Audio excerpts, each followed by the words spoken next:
Anna, you are the most extraordinary person I've ever known. I love you with all I am. Will you marry me? Yes!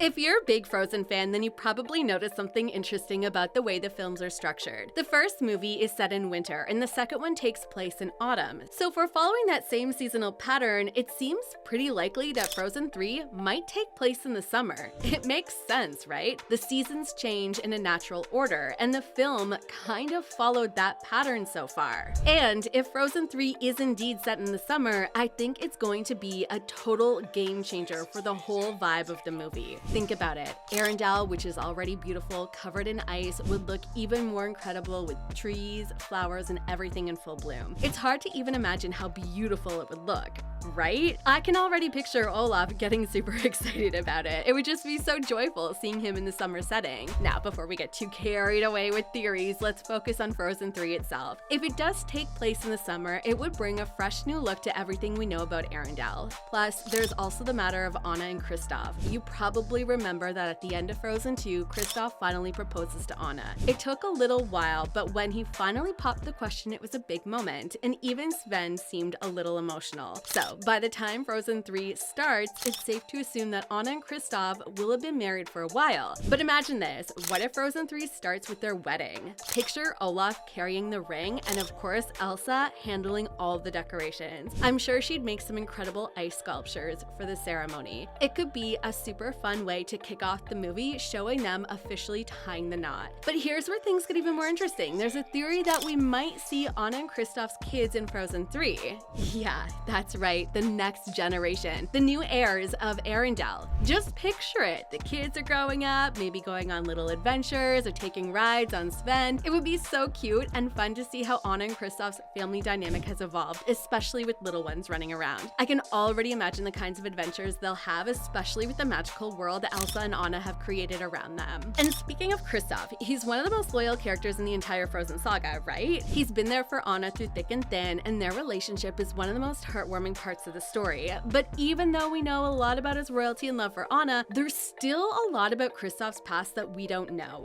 For example, he grew up with trolls, but we don't know much about his biological family. It would be really interesting to dive deeper into his backstory in Frozen 3. What if, after all, he marries Anna and we learn more about his past? Maybe he didn't search for his biological parents because they weren't so grateful. Or what if one of Kristoff's relatives turns out to be less than friendly and they turn against Elsa and Anna? That could really add some tension to the story, don't you think? Now, let's talk about another aspect of the next film that's been on fans' minds: the powers of the kids. If Frozen 3 brings in Anna and Kristoff's children, then fans have been wondering if these kids will have any powers of their own. After all, Elsa has her ice magic, and we've seen how that magic is tied to her emotions and her connection with the elements. If the kids inherit some of that magic, or maybe even have some of their own unique abilities, it could lead to some really cool new dynamics in the story.